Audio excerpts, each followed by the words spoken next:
எல்லாருக்கும் வணக்கம். இன்னைக்கு நம்ம செட்டிநாடு சமையல்ல என்ன பார்க்க போறோம்னா ரொம்ப பெண்களுக்கு முக்கியமான ஒரு வீடியோ இது. நிறைய பேர் நம்ம வீட்டில் செய்யக்கூடியது காலையில எழுந்திரிச்சா காலையிலையும் நைட்டு இட்லி தோசை இதுதான் செய்வோம்.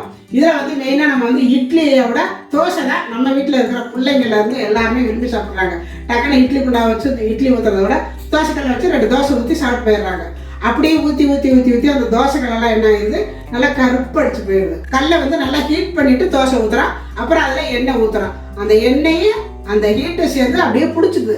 இந்த எண்ணெய் பிஸ்போட சேர்த்து நல்லா பிடிச்சதுனால தேய்ச்சி அவ்வளோ சீக்கிரம் கழுவவே முடியாது. தோசைக்கல் யாராக இருந்தாலும் யார் வீட்டிலையா இருந்தாலும் பார்த்தீங்கன்னா எல்லா தோசைக்கல்லும் கருப்பாக தான் இருக்கும். இதில் வந்து நிறைய பேர் நல்லா தெரிஞ்சவங்க இரும்பு கல் தோசைக்கல் வாங்கிக்குவாங்க. அது வந்து பிடிச்சாலும் தெரியாது, ரெண்டாவது அவ்வளோ சீக்கிரம் அந்த மாதிரி கருப்பாக பிடிச்சிடாது. நாங்களே பார்த்தீங்கன்னா பாருங்க இண்டாலியா தோசைக்கல் தான் வாங்கியிருக்கிறோம். இது வந்து நான் நிறைய வாட்டி அடிக்கடி சுத்தம் பண்ணி வச்சிருவாங்க. எப்படி பண்ணினாலும் இந்த மாதிரி வந்துடுது. ஆனால் கொஞ்சம் கஷ்டம்தான் இது வந்து சுத்தம் பண்ணுறது. ஆனால் இந்த பிசுப்பு பிடிக்கிறது ஒரே நாள் 2 நாளையில கருப்பு வந்துடும். அப்புறம் இருக்க நல்லா பிடிச்சிரும். அதனால நான் வந்து 2 மாதம் 3 மாதத்துக்கு ஒருக்கெல்லாம் சுத்தம் பண்ண மாட்டேன். எப்படி இருந்தாலும் ஒரு 6 மாதத்துக்கு ஒருக்கா தாங்க சுத்தம் பண்ணுவேன். ஏன்னா எங்கள் பிள்ளை அடிக்கடி தோசை ஊற்றிக்கிட்டே இருப்பாங்க. நான் ஊருக்கு போயிட்டேன்னா வந்து பார்த்தோன்னா இந்த கல் வந்து தோசை ஊற்றுறக்கே எனக்கு பிடிக்காது, தோசை வராது, அந்த அளவுக்கு கருப்பு பண்ணிடுவாங்க. பாருங்க இப்போ நான் ஊருக்கு போயிட்டு வந்தேன், பாருங்க எப்படி வச்சுருக்குறாங்க. ஆனால் தோசை ஊற்றினா நல்லா வருது, இந்த மாதிரி ரொம்ப கருப்பு பண்ணிடுவாங்க. இப்போ இதை இன்னைக்கு வந்து நான் எப்போவுமே இதை சுத்தம் பண்ணுறதை அவங்ககிட்ட காட்டினது இல்லை. இன்னைக்கு தான் கஷ்டப்பட்டு நம்ம தேய்க்காம ரொம்ப ஈஸியாக எப்படி சுத்தம் பண்ணுறது அப்படின்றத இன்னைக்கு நம்ம வீடியோவில் பார்க்க போகிறோம். அதுக்கு முன்னாடியே நம்ம சேனலை இதுவரையில் நீங்கள் சப்ஸ்கிரைப் பண்ணாமல் இருந்தால் சப்ஸ்கிரைப் பண்ணி வச்சுக்கோங்க. அந்த பக்கத்தில் இருக்கிற ஆளுங்கிற அந்த பெல்லை அமுத்தி வைங்க, அப்போ தான் நாங்கள் போடுற வீடியோ உடனே உங்களுக்கு கிடைக்கும். இப்போ வாங்க தோசைக்கல்ல சுத்தம் பண்ணிக்கலாம்.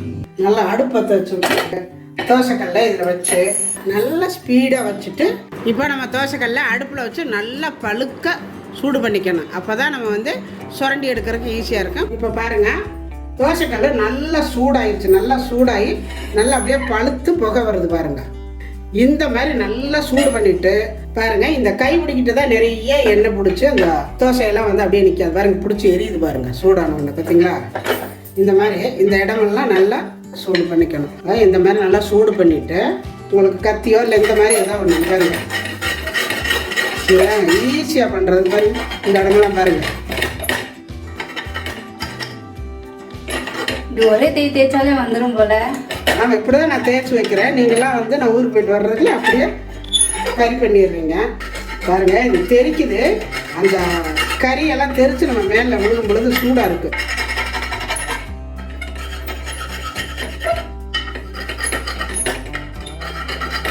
நிறைய பேர் என்னென்னமோ போட்டு தேய்ப்பாங்க, எதுவுமே இல்லை. ரொம்ப ஈஸியாக நம்ம வந்து தோசைக்கல்லை சுத்தம் பண்ணிக்கலாம். நான் இந்த மாதிரி தான் பண்ணுவேன். பிள்ளைங்க பற்ற வச்சு விட்டு அங்கிட்டு போயிடுவாங்க, அப்புறம் வந்து ஊற்றுவாங்க. அது நல்லா கருகி பிடிச்சி அதில் இருக்கிறதெல்லாம் அசடெல்லாம் அப்படியே பிடிச்சிக்கும், அப்படியே ஸ்ட்ராங் ஆகிக்கும். அதனால் நான் சோம்பேறித்தனம் பட்டுக்கிட்டு சங்கடப்பட்டு பிள்ளைகளை திட்டிட்டு தேய்க்கவே மாட்டேன். எப்பாவது ஒருக்கா 6 மாதத்துக்கு ஒருக்கா நான் சுத்தம் பண்ணுவேன். ஆனால் காட்டுறதில்லை. இந்த இண்டாலிய கல் தாங்க கொஞ்சம் கஷ்டம் தேய்க்கிறது. இரும்பு கல்லெல்லாம் சீக்கிரம் தேய்ச்சிடலாம். பாருங்க தேய்ச்சி பாருங்க, நான் தேய்ச்சி பார்க்குறேன். வா பாருங்க, பூரி தேய்ச்சி போகிறேன். தேய் நல்லா இங்கே பிடிச்சிக்கணும். பிடிச்சிட்டு இல்லை சர்ன்னு பார்க்கலாம்.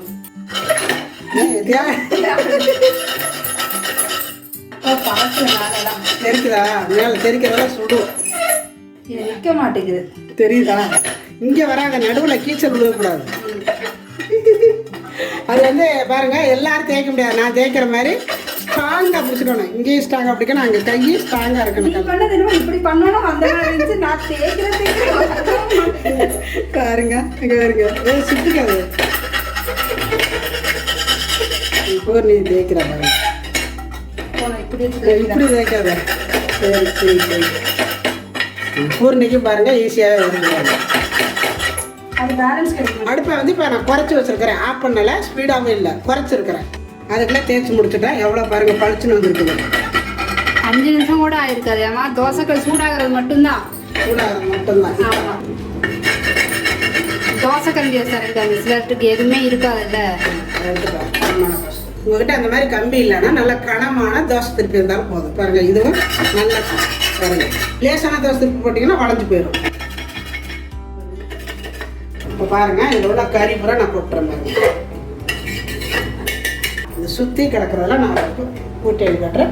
நல்லா சூடாக இருக்குது கல், பார்த்துக்கோங்க. கையில் வந்து பற்றாமல் பார்த்துக்கோங்க, இல்லை பிச்சுக்கிட்டு போயிடும். இதை போட்டு நீங்கள் தேய்க்கணும்னு நினச்சிங்கன்னா கண்டிப்பாக தேய்படாது, தேய்க்க முடியாது.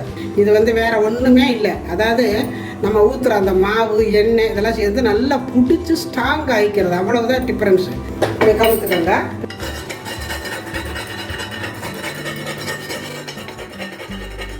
பாருங்க, எனக்கு பூர்ணி தேய்க்கிறேன். அவளுக்கு கையில் ஸ்ட்ராங் பத்தலை, நல்லா ஸ்ட்ராங்காக தேய்க்கலாம். போமா பாருங்க, போமாவா முன்னாடி விட பின்னாடி ரொம்ப ஹார்டாக இருக்கு. பின்னாடி நெருப்பு காட்டுறது வேணா ஸ்பீடு வச்சுக்கோ.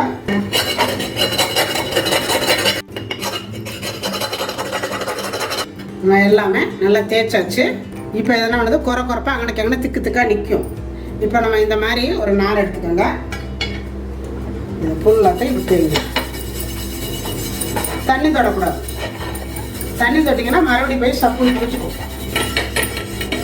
பார்த்து தேய்க்கணும், கை பிடிச்சிட்டு போயிடக்கூடாது. நான் வந்து இதை பாங்க தேய்க்கிறேன், நீங்கள் வந்து தேய்க்காதீங்க. ஏதாவது வந்து ஒரு கைப்பிடி பிடிச்சிக்கிட்டு தேய்ங்க. நான் வந்து பக்குவமாக தேய்ப்பேன், எனக்கு அப்படியே தேய்ச்சி பழக்கம்.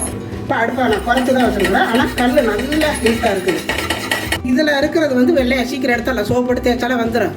கம்பி நார் போட்டு தான் தேய்க்கணும் அப்படிங்கிறது இல்லை, சுற்றி இருக்கிறத தான் தேய்க்கணும். இப்போ கொஞ்சம் போல் பேக்கிங் பவுடர், அதாவது இது தேவையில்லை, உங்களுக்கு முடியாது, அதனால நான் இதை வந்து போட்டு காட்டுறேன். நான் வந்து பேக்கிங் பவுடர்லாம் போட மாட்டேன், சும்மாவே தண்ணியை ஊற்றி இன்னும் ஒரு 4 இழுவை எடுத்தோன்னா படிச்சுன்னு வந்துடும். உங்களால் முடியலை அப்படிங்கிறவங்களுக்கு இந்த மாதிரி கொஞ்சம் போல் பேக்கிங் பவுடர் போட்டுக்கோங்க. பேக்கிங் பவுடர் போட்டு நீங்கள் தேய்ச்சி பாருங்கள். அப்படி தேய்ச்சி பாருங்கள். அப்படி இல்லைன்னா கொஞ்சம் கூட தண்ணி ஊற்றுங்க. பாருங்கள் எப்படி சுருன்னு வருவாங்க, அவ்வளோ ஹீட்டாக இருக்குது கல். இப்போ தான் வந்து இந்த மாதிரி பிடிச்சிக்கிட்டு தேய்க்கணும். ஏன்னா இப்போ தண்ணி ஊற்றிருக்கிறோம், சூடாக இருக்க தண்ணி. இப்போ இதை வந்து இந்த மாதிரி வச்சுட்டு தேய்ங்க. அடுத்த குறைச்சி வச்சுக்கணும். கண்டிப்பாக நல்லா சுடும். இதில் வந்து தண்ணி ஊற்றி நல்லா கழுவிக்குவோம். தண்ணி ஊற்றணும்.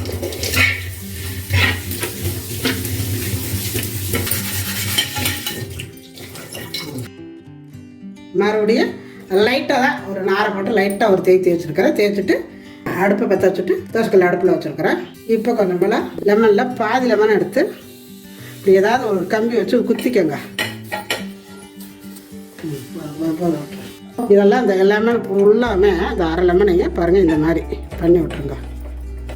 அங்கே இப்படி தேய்ச்சி விட்டிங்கன்னா தான் அந்த அழுக்கெல்லாம் எடுக்கும் மறுபடியும். இப்போ அடுப்பு லைட்டாக சூடாக போதும் ஆஃப் பண்ணிவிட்டு இது தேய்க்கணும். இப்போ இது அப்படியே கொஞ்சம் நேரம் இந்த தண்ணியில் அப்படியே ஊறட்டும். ஒரு 5 நிமிஷம் கழித்து நான் காட்டுறேன். கல்லை வந்து நான் இறக்கி கொண்டாந்து கீழே வச்சுட்டேன். அடுப்பில் இருந்துச்சு, இப்போ நான் இறக்கி கீழே வச்சுட்டு 5 நிமிஷம் லெமனை தடவி ஊற விட்டுருந்தேன். இப்போ மறுபடியும் இதை வந்து நல்லா தடவிக்கோங்க. இந்த மாதிரி வச்சுட்டு இந்த லெமனை வச்சுட்டு இப்போ என்ன பண்ணணும், இந்த மாதிரி நாரை போட்டு ஃபுல்லாக தேய்க்க போகிறோம். இப்போ நம்ம தோசைக்கல்ல அந்த இரும்பை வச்சு சுரண்டி எடுக்கல, நல்லா பளிச்சுன்னு வந்துச்சு பார்த்தீங்களா?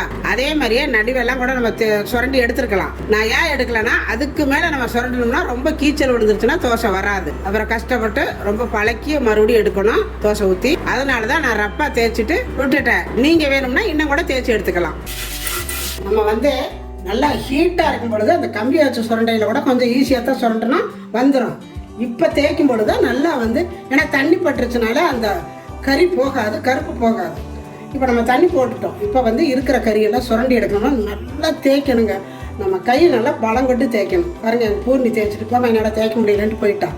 அப்போ அந்த மாதிரி சளிச்சிக்காம நல்லா தேய்க்கணும். கையை வந்து நல்லா ப்ரெஸ் பண்ணி நல்லா அந்த கல்லை பிடிச்சிக்கணும். தோசைக்கல்லை பிடிச்சிக்கிட்டு தேய்ச்சிங்கன்னா கரெக்டாக இந்த சுரண்டி எடுக்கிறது 1/4 மணி நேரம் 15 நிமிஷம். அதுக்கப்புறம் இந்த மாதிரி நம்ம தேய்ச்சி எடுக்கிறது, அதாவது ஒரு 5 நிமிஷம் ஊற வைக்கணும். வேறு லெமனில் ஊற வச்சுட்டு மறுபடியும் தேய்க்கணும். நல்லா சோப்பு தேய்க்கணும். நீங்கள் அழுத்தி தேய்க்க முடியாதவங்க என்ன பண்ணணும்னா கோலப்பொடி போட்டு தேய்ச்சிக்கலாம். நான் வந்து கோலப்பொடி இதில் போடலை. ஏன் போடலைன்னா, கோலப்பொடி போட்டால் ரொம்ப வந்து அந்த ஒரு மாதிரி குறப்பாக ஆகி என்னதான் நம்ம பண்ணாலும் கொஞ்சம் 2-3 நாள் ஆகும் அந்த தோசை வர்றதுக்கு. வெளியில் வேணால் உங்களுக்காக கோலப்பொடி போட்டு தேய்ச்சி காட்டுறேன். கொஞ்சம் போல கோலப்பொடி எடுத்து போட்டுக்கிட்டு தேய்ச்சிக்கலாம். உள்ளே வேணாலும் போட்டுக்கலாம். அதாவது தேய்க்க முடியாதவங்க கோலப்பொடியை போட்டு தேய்க்கலாம், சீக்கிரம் தேய்ச்சி போட்டுரும். ஏன்னா அப்புறம் பழக்கிறது மறுபடியும் வந்து புதுசுக்கல்ல பழக்கிக்கிட்டே இருக்கணும். அதுக்கு உள்ள அந்த வேலையெல்லாம் செஞ்சு தோசை ஊற்றணும். 2-3 நாள் ஆகும். வெளியில் போட்டுக்கலாம், குழம்பு ஒன்றும் பிரச்சனை இல்லை. இந்த மாதிரி போட்டு நல்லா தேய்க்கணும். எவ்வளோ வேணாலும் இன்னும் சுரண்டி எடுக்கலாங்க சீக்கிரத்தில். வேண்டாம், நம்ம இதெல்லாம் வெளியில் என்ன பண்ண போகிறோம்? போதும், இந்த அளவு இருந்தால் பாருங்கள். எப்படி இருக்கு பாருங்க. தோசைக்கல்ல ரெடி ஆகிடுச்சுங்க. கரெக்டாக எனக்கு 1/2 மணி நேரம் தான் ஆகிருக்குது. அதுக்குள்ளேயுமே நான் வந்து அதாவது இதெல்லாம் வந்து ரப்பத்தான் கழுவி இருக்கிறேன். இன்னும் வந்து தேய்க்கணும்னாலும் சீக்கிரம் தேய்ச்சி எடுத்துடலாம். போதும், இதுக்கு மேலே நம்ம என்ன பண்ணுறோம்? ஏன்னா மறுபடியும் நம்ம வந்து தோசை ஊற்றும் பொழுது அது கறி பிடிக்கத்தான் செய்யும். ஓரளவு நம்ம வந்து இப்படி அடிக்கடி ரப்பாக, அதாவது நான் தேய்ச்ச மாதிரி நீங்கள் தேய்ச்சிங்கனாலே போதும். இப்போ இந்த கருப்பெல்லாம் கூட தேய்ச்சி எடுத்துடலாம். நான் வந்து ரப்பாக தான், அதாவது ஃபுல்லாக சுரண்டி விட்டுட்டு லைட்டாக லெமனை ஊற்றி தடவி ஒரு 5 நிமிஷம் வச்சுருந்தேன். அதுக்கப்புறம் உள்ளே ஒரு தேய்ச்சேன். அடிக்கடி நம்ம வந்து அடுப்பில் வைக்கிறதான ரொம்ப தேய்ச்சி எடுக்கணும் அப்படிங்கிறது இல்லை. அதாவது நீங்கள் சுத்தம் பண்ணணும்னு நினச்சா எவ்வளோ ஈஸியாக நம்ம தோசைக்கடை சுத்தம் பண்ணலாம், எப்படி பண்ணனா ஈஸியாக பண்ணலாம் அப்படிங்கிறத நான் வந்து உங்களுக்கு ஈஸியாக பண்ணுறதுக்காக நான் வந்து உங்களுக்கு சொல்லி கொடுத்துருக்குறேன். இண்டாலிய தோசைக்கல்ல முதல்ல எப்படி இருந்தது, இப்போ எப்படி இருக்குன்னு பாருங்கள். அதாவது இதை வந்து 1/2 மணி நேரத்துல கிளீன் பண்ணலாம், 1 மணி நேரத்துல கிளீன் பண்ணலாம். அவங்களுடைய திறமையை பொறுத்து தான் இருக்குது. இது எப்படி திறமையை பொறுத்துன்னு சொன்னால், நான் வந்து நல்லா பழம் கொடுத்து கையில் வந்து நல்லா பலமாக தேய்ச்சதுனால எனக்கு 1/2 மணி நேரத்தில் தேய்ச்சி கழுவி சுத்தமாக எடுத்துட்டேன். இதே வந்து சில பேர் வந்து மெதுவாக தேய்ச்சிங்கன்னா லேட் ஆகும். நல்லா பரபரன்னு அந்த சூட்லேயே நம்ம வந்து சுற்றி அந்த கம்பியை வச்சு தேய்க்கணும். அப்போவே எல்லாம் செதறிடும், அந்த மேலே இருக்கிற அந்த ஏடு முழுக்க செதறிடும்.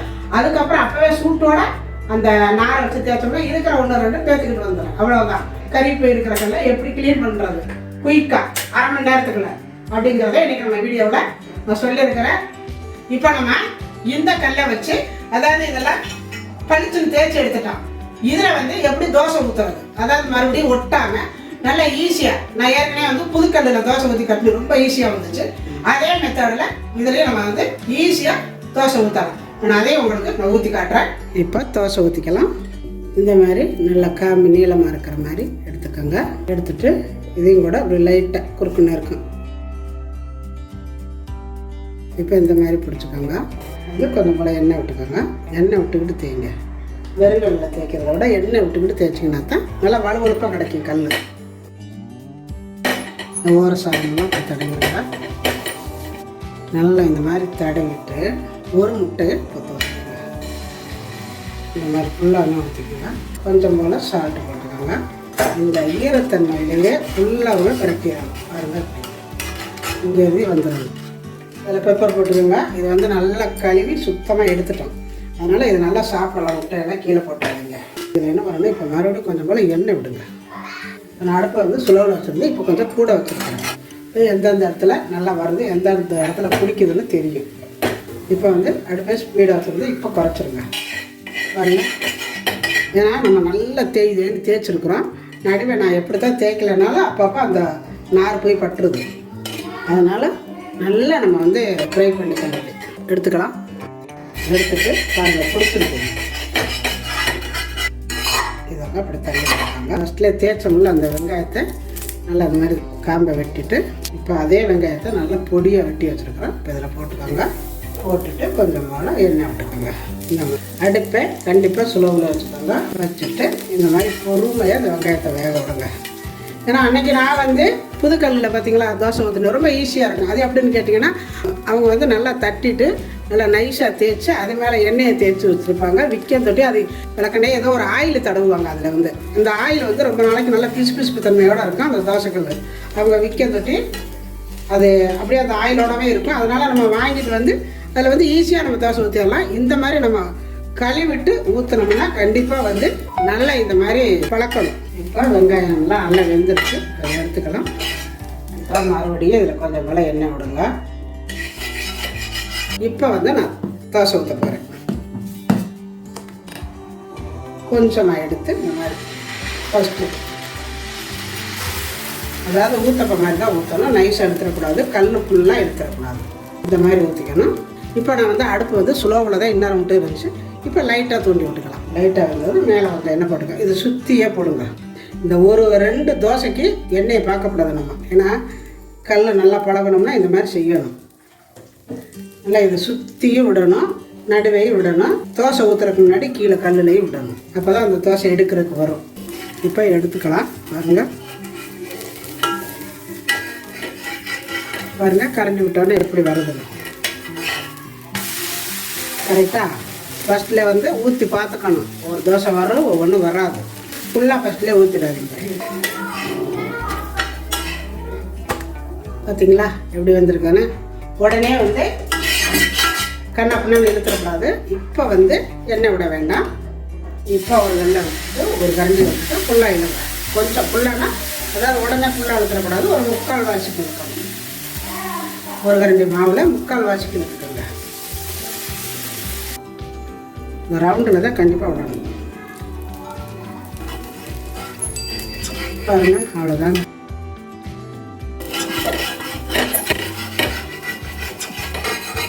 ஒவ்வொரு இடம் கொடுத்துருக்கு.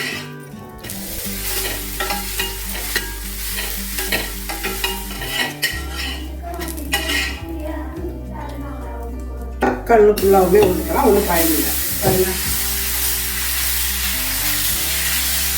ஃபஸ்ட்டு கொஞ்சமாக ஊற்றணும், ரெண்டாவது 3/4 வாசி ஊற்றணும். இப்போ ஃபுல்லாக ஊற்றியாச்சு. ஒரே தரத்தில் ஊற்றணும், அவ்வளோதான். இப்போ கடைசியில் ஊற்றுலையும் இந்த மாதிரி எண்ணெய் விட்டுக்கோங்க ஓரத்தில். அப்போ தான் எடுக்க வரும்.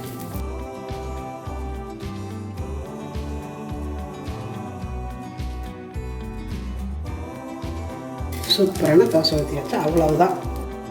இதே மாதிரி உங்கள் வீட்லேயும் தோசைக்கல்ல ஈஸியாக எப்படி கழுவுறது அப்படின்னு கழுவி பாருங்கள். ரொம்ப ஈஸியாக இருக்கும். இதே மாதிரி நீங்களும் செஞ்சு பார்த்துட்டு எப்படி வந்துச்சு அப்படிங்கிறத எனக்கு கமெண்டில் சொல்லுங்கள். இந்த வீடியோ பிடிச்சிருந்தா லைக் பண்ணுங்கள், ஷேர் பண்ணுங்கள், செட்டிநாட்டு சமையலுக்கு சப்ஸ்கிரைப் பண்ணுங்கள். நன்றி. வாழ்க வளமுடன்.